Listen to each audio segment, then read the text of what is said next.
महाकुंभ मेले से एक लड़की प्रसिद्ध हुई थी मोनालिसा, जिसको फर्श से अर्श उठाने का काम किया था फिल्म निर्माता तथा डायरेक्टर सनोज मिश्रा द्वारा। आज उसी सनोज मिश्रा पर जो है मोनालिसा द्वारा गंभीर आरोप लगाए गए हैं। हमारे साथ ज्यादा बातचीत करने के लिए खुद फिल्म डायरेक्टर और निर्माता मौजूद सनोज मिश्रा, आइए जानते हैं क्या कहना है इनका। धन्यवाद बहुत-बहुत आपका। मैं यही कहना चाहूँगा कि जो मेरा एक सोच था, एक मिशन था मेरा कि गरीब लड़की आगे बढ़े। इसको लेकर ही मैंने उसको प्रशिक्षित किया, शिक्षित किया और कई करोड़ रुपए लेकर मैंने एक फ़िल्म बनाई the diary of Manipur. The diary of Manipur के दौरान ही ऐसी चीज़ें हमें सुनने में आईं कि किसी ने उसको ब्रेन वॉश किया और अंदर-अंदर ले जाकर उसको कोई यहाँ का था जिहादी बागपत का और केरल ले जाकर उसके साथ तथाकथित रूप से शादी कर ली। जब उस पीड़ित परिवार की तरफ से गुहार लगाई गई कि आप इस मामले में आइए, मुझे हेल्प कीजिए, आपकी हेल्प की ज़रूरत है, क्योंकि मेरी लड़की नाबालिग है और मुझे भी जहाँ तक पता था कि उसकी एज बहुत कम थी, साढ़े 15 साल थी जब मैंने उसको कुंभ मेले से मैंने उठाया था। तो मुझे लगा कि नहीं ये गलत हुआ है और जिस तरह से प्लान करके फँसाया गया, फ़िल्म के नाम पर जिस तरह से ले जाया गया, तो अगर मैं इनका साथ नहीं दूँगा तो कौन देगा? लिहाजा मैंने उस दिन से आवाज़ उठाना शुरू किया और मैंने एफआईआर दर्ज कराई मध्य प्रदेश पुलिस में जाकर। मैंने बड़े अधिकारियों से मुलाकात की वहाँ पर।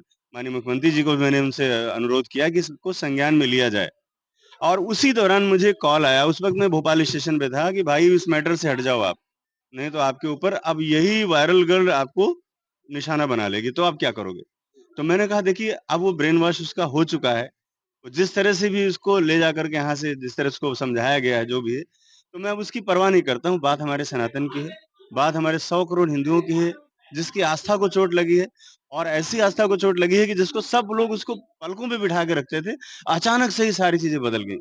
मुझे भी झटका लगा क्योंकि मेरी जो फ़िल्म थी वो रिलीज़ होने वाली थी और रिलीज़ होने वाली फ़िल्म का कितना बड़ा नुकसान है, आप सब देख ही रहे हैं क्योंकि जब पब्लिक ही देखने वाली गालियाँ दे रही है तो कौन देखने जाएगा? तो ये मेरा 2 साल का मेहनत और ये सारी चीज़ें खराब हुई।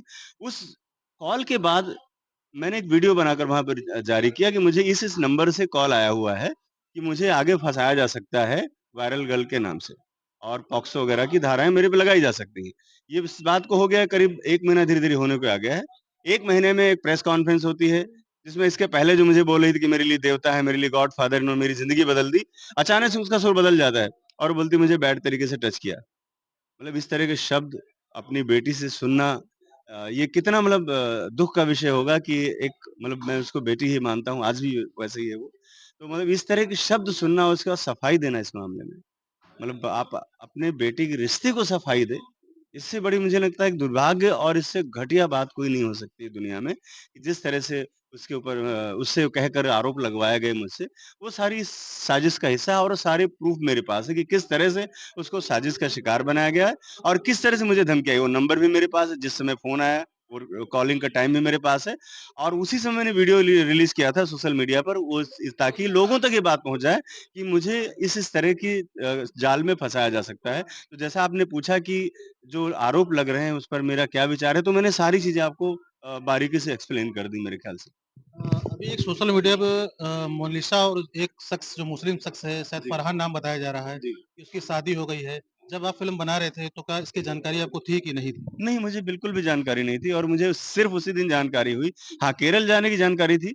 मैंने उनके पिताजी को बोला था कि आप केरल मत जाओ, जो भी बताओ मुझे अगर कोई समस्या है तो मैं यहीं आपका समाधान कर दूँगा। तो केरल का मुझे पता था लेकिन जब ये शादी जिस दिन हुई तो मुझे लगा ये फ़ेक है सब। मुझे लगा ये सोशल मीडिया में ऐसे कुछ तमाशा हो रहा है। लेकिन जब मैंने उनके फ़ादर को फ़ोन करके पूछा तो पता चला कि वहाँ पर बहुत बड़ा कांड हो चुका है। इनको ले जाके 5-6 दिन तक वहाँ खूब घुमाया गया इधर-उधर, ये शूटिंग होगी, ये डायलॉग याद करो, ये करो और अचानक से उनकी लड़की को ले जाकर थाने में ले गए और इनको थाने के बाहर से भगा दिया कि हम यहाँ से निकल जाओ चुपचाप और झोला झोला फेंक दिया इनका और ये लड़की तुम्हारे साथ नहीं जाएगी।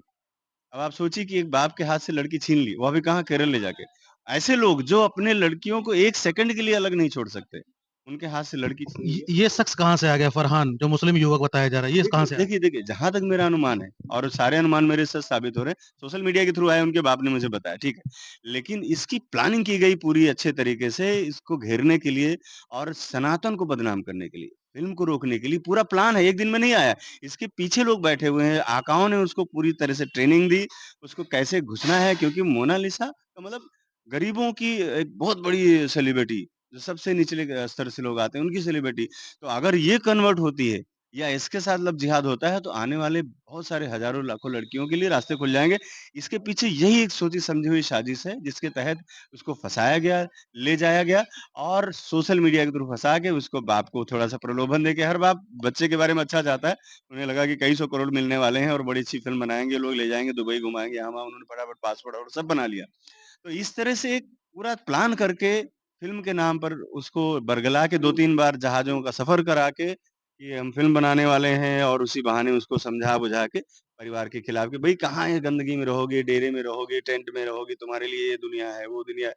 तो चूँकि उसके पास दिमाग तो है नहीं और नाबालिग है वो, तो उसको इतना समझ नहीं थी कि वो अपने बारे में क ज़िंदगी के बारे में डिसीज़न ले पाए। वो जब कभी समझदार होगी तब उसे पता चलेगा कि उसने क्या सही किया, क्या गलत किया। लेकिन प्लानिंग बहुत अच्छी थी और इसके पीछे बड़े ऑर्गेनाइज़ेशन का हाथ है, मैं शुरू से बोलता आ रहा हूँ और आज भी बोलूँगा। किस तरीके का ऑर्गेनाइज़ेशन? जो कट्टरपंथी हैं, जो चाहते हैं ग़ज़वाए हिंद चाहते हैं देश में। हाँ, अच्छा ये बताइए आप आपकी मुलाकात जो है ये मुस्लिम युवक से मुलाकात हुई नहीं, है नहीं, आपकी? कभी नहीं। कभी नहीं हुई और मुझे जानकारी होने नहीं दी क्योंकि मालूम कि मेरा नेचर क्या है।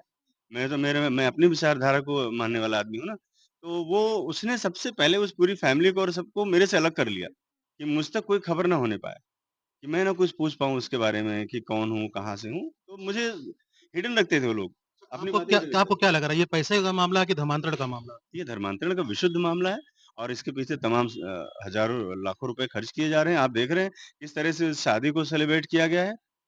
केरल में किस तरह शादी सेलिब्रेट किया गया है, कैसे मंदिर में ले जाके शादी मतलब धर्म के नाम पर किस तरह से उन लोगों ने कीचड़ उछाला है कि मंदिर में शादी हो रही है और वो बोल रहा है कि वो मैं मुसलमान हूँ, वो बोल रही है मैं हिंदू हूँ। अरे मुसलमान को तो हमारे यहाँ पवित्र अंदर घुसने नहीं दिया जाता है मंदिर में। कैसे लोग हैं मतलब आप बताइए कितना हम लोग मतलब लिबरल होने के नाम पे हम लोग कितना कुर्बानियाँ देंगे? क्या-क्या कुछ नहीं करेंगे। घर से समझ लो लड़की को खींच के लेके चले गए। और हम लोग तो देखते रह गए, हम लोग लिबरल होने की बात करते रहे और नहीं ये मत बोलना, नहीं झगड़ा हो जाएगा, ये मत बोलना, नहीं फसाद हो जाएगा। अरे कब तक नहीं बोलूँगा भाई? जब मेरे सामने से चीज़ें खिंच गई, बाप के सामने से बेटी उठा ले गए लोग, अब उसके बाद भी ना बोलूँ? बड़े शर्म की बात है मतलब हमें अपने लोगों पर शर्म आती है जो इस तरह के सवाल उठाते हैं। अपने लोगों पे शर्म आती है जब इस तरह के लोग बातें बोलते हैं कि तुम्हें क्या दिक्कत हो रही है भाई? अरे मुझे दिक्कत नहीं होगी तो किसको होगी? करोड़ों रुपए मैंने खर्च किए, ज़िंदगी के 2 साल मैंने खर्च किया, इमोशनल मेरे आहत हुए, तो किसको तकलीफ होगी? किस तरीके से आरोप लगाए गए हैं? कौन से आरोप लगाए हैं? क्या अभी आपकी मोनालिसा कोई बात हुई कि नहीं नहीं, हुई? मैं मेरी कोई बात नहीं हुई है। आरोप क्या वही कि मुझे यहाँ छू लिया, वहाँ टच कर लिया, यही और क्या गंदे जो भी मैं गंदा बोल सकते हो उन्होंने बोला। मतलब केरल में?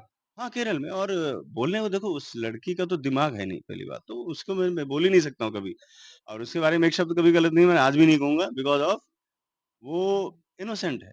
उसको तो पूरी तरह से कैप्चर करके जो बुलवाया जा रहा है वही बोले तो बाप के बारे में भी गलत बोल रही है, माँ के बारे में बोल रही है, पैसों का क्या बोल लालच?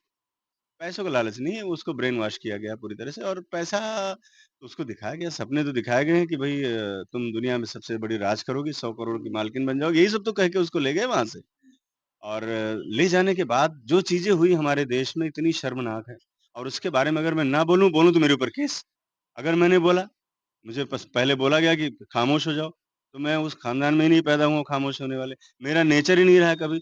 हाँ, गलत होऊँगा तो मैं सर के बल लेट जाऊँगा। अगर मैं गलत नहीं हूँ कहीं से, तो जान देना गँवारा है मुझे। मैं पीछे हटने वाला और डरने वाला बिल्कुल नहीं हूँ। कई लोग बोल रहे हैं ना कि देखो कैसे चेहरे पे डर दिखाई दे रहा है, कैसे दिखा ये चेहरे पे डर नहीं है, ये चिंता का भाव है। ये उस भावना में जो आहत हुई है वो है चेहरे का भाव। वो डर नहीं है कि कोई मैं किसी से डर गया हूँ। भई सावरकर को भी तो रखा था जेल में ले जाके वहाँ काला पानी में, तो मैं क ले जाएँ मुझे मुझे केरल भी ले जाएँगे, मुझे मालूम ले जाएँगे तो वहाँ मेरे साथ शोषण करेंगे मेरा और टॉर्चर करेंगे, मुझे पता है। और जब मुझे पता है तो अब जो चीज़ें होने वाली हैं उसको मैं टाल भी नहीं सकता ना। हाँ, लेकिन मैं झूठ बर्दाश्त नहीं कर सकता। सच की लड़ाई लड़ूँगा, जहाँ तक हो सके लड़ूँगा, लोगों को जगाने के लिए बोलूँगा, जागे ना जागे उनका अपना काम है। अच्छा आपको लग रहा है कि मतलब गरीब लड़के की मदद करके आपने गुनाह कर दिया? हाँ, ये बहुत बड़ा गुनाह हुआ मुझसे क्योंकि अगर कोई वाक़ई में इंसान होता तो इतना ज़रूर सोचता कि इस व्यक्ति ने मेरे लिए क्या कुछ किया है। लेकिन लोगों ने जैसे मुझे मना किया था शुरू में कि इस सब में मत पड़ो आप, जिस ट्रैक पे काम कर रहे हो वही करो। लेकिन मैं एक्सपेरिमेंट कर रहा था और एक्सपेरिमेंट फ़ेल हुआ। मैं गलत साबित हुआ, पहली बार ज़िंदगी में ऐसा हुआ कि मैं गलत खुद को मानता हूँ, मेरी मेरी गलती है। आज मैं जो चीज़ें जूझ रहा हूँ, झेल रहा हूँ, लोग मुझे बोलते हैं, "हाँ भाई, गलती की है मैंने, कर दी, अब मैं क्या करूँ बताओ?" लोग मुझसे बोलते हैं, "अरे! तुम्हारी तो गलती है, क्यों लेके गए? क्यों लेके गए?" मतलब गरीब की ये लड़की की मदद करना गुनाह नहीं, है? नहीं, हाँ, गुनाह है, नहीं करना चाहिए। ये बहुत बड़ा एग्ज़ाम्पल है, क्योंकि उतनी गरीब तो कोई नहीं हो आपको सकती। इसमें क्या दिखा है सर?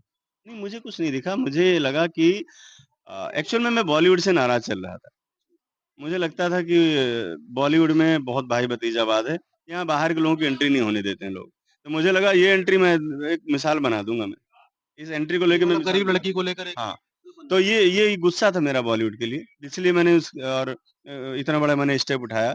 एक लोहा थी, पत्थर थी वो, पत्थर को तराशने का काम हम लोगों ने किया, हमारी टीम ने किया मिलकर। तो ये तो एक्सपेरिमेंट मैंने पत्थर फ़िल्म को में तराशने पर क्या निकला? पत्थर बस वही है कि पत्थर दिन निकल गया पत्थर और काँच टूट गया। हाँ, तो देखा जा रहा है आपके द्वारा कई फ़िल्म बनाई गई जैसे कि Bengal Kashi two, Gandhigiri, Shashank, the diary of Bengal, Lafange Nawab कई हाँ फ़िल्म जी, हाँ बनाई जी। गई हाँ, थी। मैंने एक अब फ़िल्म बनाई थी आपने राम जन्मभूमि हाँ को जी, लेकर। जी, जी। आप कह रहे थे मैंने फ़िल्म बनाई है तो मामला हल हो गया। क्या है ये मामला? नहीं, नहीं, दरअसल ये एक इत्तेफ़ाक कह सकते हैं कि मैंने जब राम मंदिर का मसला नहीं हल हुआ था, तब मैंने फ़िल्म बनाई थी राम की जन्मभूमि और आज आपके सामने भव्य मंदिर का निर्माण हो चुका है वहाँ पर। मैंने काशी टू कश्मीर बनाई थी जब कश्मीर का मुद्दा चल रहा था, वहाँ पर आर्टिकल 370 था। वो 370 हमारी इस फ़िल्म के बाद खत्म हो गया वहाँ से। 2 मैटर हो गए। तीसरा मैटर था अभी हाल में आपने देखा था डायरी ऑफ वेस्ट बंगाल मेरे पिछले साल आई थी फ़िल्म। और वो बंगाल की जो गंदी राजनीति उस पर आधारित थी फ़िल्म और वहाँ किस तरह से एक पार्टी विशेष वहाँ पर सत्ता में काबिज़ थी, उसमें मैंने बहुत डिटेलिंग से काम किया था। इसकी वजह से मुझे बंगाल सरकार की तरफ से बहुत सारे थ्रेड मिले, बहुत सारे मुकदमे मेरे ऊपर हुए, जेल भी जाने की नौबत आई, जेल भी गया, लेकिन आवाज़ वहाँ से बंद नहीं हुई और आज देखिए कि वहाँ बंगाल में उस सरकार का सफाया हो गया है। तो मुझे ऐसा लगता है कि अगर मतलब ये इत्तेफ़ाक कह सकता हूँ, मैं कोई भगवान तो नहीं हूँ, लेकिन ये 3 एग्ज़ाम्पल आपके सामने 3 विषय ज्वलंत मैंने देश के उठाए और तीनों का सफाया हो गया। आज बंगाल से भी उस दुर्दांत सरकार का सफाया हो चुका है पूरी तरह से। अच्छा ये बताइए केरल सरकार से क्या जो है उम्मीद रखते हैं? कोई उम्मीद नहीं और रखता। जो ये लड़की है मोनालिसा, हुँ। क्या संदेश देगी? नहीं, मोनालिसा को तो बस मैं कोई संदेश-वंदेश तो देने की स्थिति में नहीं हूँ।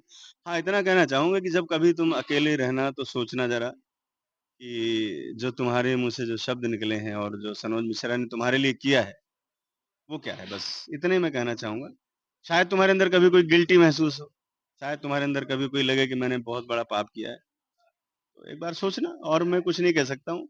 अगर इतनी ही समझ होती, सोच होती तो इतना घटिया कदम तो नहीं उठाती कम से कम और उसके बाद जिस तरह से मेरे पे ब्लेम कि मैंने उसे टच किया, मतलब एक बेटी के बारे में कोई ऐसा सोच सकता है? तो ये एक्चुअल में होता क्या है कि जो आदमी के संस्कार होते हैं ना, पंचर वाले को जो संस्कार मिले हैं, जो उसने किताबें पढ़ी हैं, वही वो कर रहा है। हमारे यहाँ तो कहा गया बेटी है तो उस बेटी की तरह रहेगी, बहन है तो बहन की तरह रहेगी। हम बहन कह कर के ले जाके उसका निकाह नहीं कर लेंगे ना, जिस तरह से उसने वो बहन-बहन बोलता था उज्जैन में। तो फ़र्क है सोच का, फ़र्क है कट्टरपंथी विचारधारा का और जिसका वो शिकार हुई है और आज वो जिहादियों द्वारा। हाँ, और आज जो मैं बोल रहा हूँ, वो अक्षरशः 100% सत्य है। मैंने कहा था लड़की नाबालिग है, सारी जाँच में नाबालिग साबित हो गई।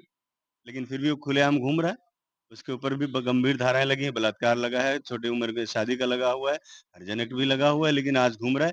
किस वजह से घूम रहा है? मैं केरल सरकार से क्या माँग करूँ? केरल ने तो बिठा के रखा है उसको दामाद की तरह से अपने पास। और मेरी सेवा करने के लिए तैयार हैं भी वो। केरल ने उसको दामाद बनाया हुआ, मेरी सेवा करने के लिए वो लोग बैठे हुए हैं कि आओ बुलाओ जल्दी इसको अंदर लो, फिर हम इसको निपटेंगे फिर। तो बिल्कुल है संस्थाएँ मैं शुरू से कहता आ रहा हूँ और एक व्यक्ति जो हाँ, जो एक व्यक्ति इस जिहादी के साथ रहा है उसके पीछे उसका नाम में शायद मुझे याद नहीं है, मैं भूल रहा हूँ। वो 24 घंटे इस घटना पीछे मतलब इसको कैप्चर करने से लेके जब ये उज्जैन गया था तब से लेकर के और इसकी जो नाबालिग की जो शादी हुई वहाँ तक वो कंटिन्यू हमेशा साथ में है और जिस तरह से उनके पिताजी से मेरी बात हुई उन्होंने बताया कि वो 24 घंटे मोबाइल पर और इसमें लैपटॉप पर विदेशों को मेल भेजना, वहाँ से पैसे आना यही सब करता है। तो सरकार के माध्यम से कहना चाहूँगा कि एक बार उसकी ज़रूर जाँच हो और चूँकि मिशनरीज़ बहुत ही गहराई से बड़े अंदर से जाके काम करते हैं, वो लोग ऊपर नहीं आते, बाहर आके जय श्री राम नहीं चिल्लाते हैं, अल्लाह अकबर नहीं करते हैं, वो लोग अंदर-अंदर काटते हैं। तो ये मेरी कटाई जो है ना वहाँ से भी चल रही है पूरी तरह से।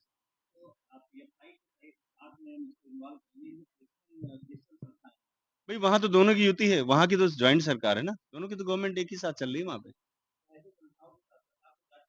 भई पीएफआई के में तो सरकार ने बैन लगा रखा है, लेकिन शटर गिरा हुआ है, दुकान ही तो बंद है, बाकी तो लोग तो घूम रहे हैं ना, उनकी मानसिकता तो नहीं खत्म कर सकते आप, तो काम तो वही हो रहा है। नहीं जाँच तो नहीं अब जाँच तो बहुत हो गई है, अब इन पे कार्रवाई होनी चाहिए। जिस तरह से केरल पूरी तरह से देश से अलग एक मानसिकता में जा रहा है, जिस तरह से वहाँ पर पूरा ऑर्गेनाइज़ेशन काम कर रहे हैं, जिस तरह से ह्यूमन ट्रैफिकिंग वहाँ से हो रही है, विदेशों में लड़कियाँ भेजी जा रही हैं, ये हमारे देश में हो रहा है, बड़ी शर्म की बात है। साक्षरता ऐसी की भाड़ में, ऐसी साक्षरता का क्या मतलब है आप बताइए मुझे? ऐसी साक्षरता किस काम की? जो एक एक एक ज जो अपराधी है वो वहाँ पर घूम रहा है और निरपराध आदमी को ढूँढा जा रहा है, ये साक्षरता है? साक्षरता वहाँ पर होती है जहाँ पर ह्यूमैनिटी होती है, जहाँ पर सारी चीज़ें होती हैं। एक गरीब बच्ची को उठाकर उसके परिवार से बंजारों से खींच करके ले जाके शादी करना साक्षरता है? तो थूकता हूँ ऐसी साक्षरता के ऊपर मैं। अच्छा, इसमें केरल सरकार का पूरा-पूरा हाथ लग मिला हुआ। ये दिख रहा है सामने। अगर नहीं होते वहाँ मंत्री, मिनिस्टर, सांसद तो मैं कुछ नहीं बोलता कि भाई सरकार राजद्रोह लगा देगी मेरे ऊपर। अब लगाने दो राजद्रोह, मुझे नहीं फ़र्क पड़ता, लेकिन सरकार पूरी तरह से इन्वॉल्व है इसमें।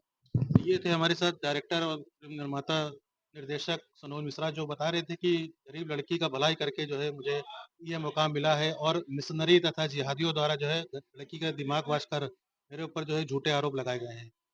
अपने सहयोगी के साथ एफएम न्यूज़ सीतापुर।